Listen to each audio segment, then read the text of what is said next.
लोक जनशक्ति पार्टी रामविलास युवा प्रदेश अध्यक्ष शैलेंद्र द्विवेदी की ओर से 29 सितंबर 2024 को धनबाद में केंद्रीय मंत्री चिराग पासवान का आगमन पर रोढ़ाबांध ऑफिस में एक प्रेस कॉन्फ्रेंस का आयोजन की गई।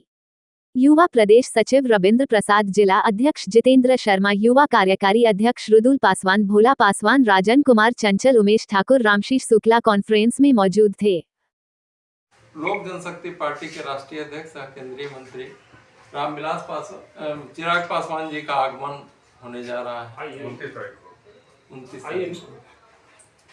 ये धनबाद के नेहरू कॉम्प्लेक्स कोयला भवन के कोयला नगर के मैदान में ये आयोजित है। इस कार्यक्रम में हजारों हजार की संख्या में सिंदरी, झरिया, गोविंदपुर, बलियापुर से युवा अपनी सहभागिता निभाएंगे, जा रहे हैं वो। आज सिंदरी के लिए खास करके मैं एक बात कहना चाहूँगा कि हमारे परम श्रद्धेय संस्थापक अध्यक्ष पद्मश्री रामविलास पासवान जी का इतनी बड़ी भूमिका रही है सिंदरी उद्योग को पुनः स्थापित करने में।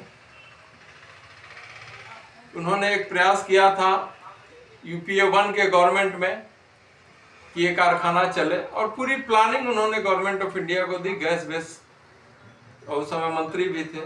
यूपीए 2 के कार्यकाल में ये अधर में लटक गया। फिर एनडीए की सरकार बनी, वो जब फूड प्रोसेसिंग मंत्री बने, उस दरमियान हम लोग मिले हमारे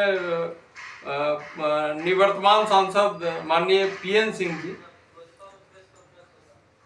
और हमें लेकर वो माननीय यशस्वी प्रधानमंत्री जी के समक्ष गए और सारी बातें सिंदरी, गोरखपुर, बरौनी चलाने की बात उन्होंने रखी।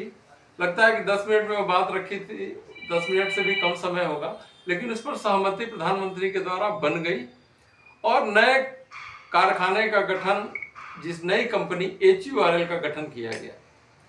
आज सौभाग्य की बात है कि उनकी सोच, हम सबों का संघर्ष ये रंग लाया कि आज ये औद्योगिक नगरी पुनः बस गई है। लोक जनशक्ति पार्टी का मानना है कि आने वाले समय में हमारी राजनीति विकास की राजनीति होती है। हमारी राजनीति न जाति की है, न धर्म की है, न क्षेत्रवाद की है। यदि हमारे नेता ने देश में राजनीति का नई दिशा दी है, तो वो दिशा उन्होंने दिया है, विकास की बात की है और विकास की ही राजनीति की है। आपने देखा होगा जब झारखंड बिहार से विभाजन हुआ, उस समय हमारे नेता केंद्रीय मंत्री थे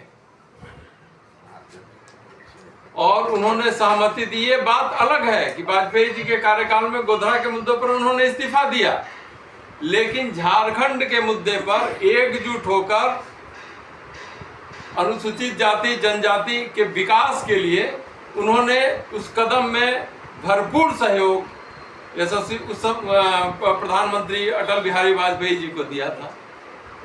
आज भाजपा एनडीए की वो देन है, ये राज्य का विभाजन हुआ और उस विभाजन के साथ आज जो भी क्षेत्रवाद के नाम पे, जातिवाद के नाम पे जो राजनीति झारखंड को पीछे ले जा रही है, खास करके झारखंड को पीछे ले जा रही है। अब देखिए हमारे साथ उत्तरांचल बटा छत्तीसगढ़ का साथ उनका भी विभाजन हुआ था। उनकी स्थिति और हमारी स्थिति क्या है? हमारे साथ एक ही चीज़ है कि हम क्षेत्रवाद, जातिवाद, धर्मवाद में ही उलझ के रह गए। यहाँ आज पुनः विकास की राजनीति की जरूरत है और उस विकास की धारा को बढ़ाने के लिए लोक जनशक्ति पार्टी आपके बीच है और पूरे राज्य के पुनः कायाकल्प के उद्देश्य के साथ हम लोग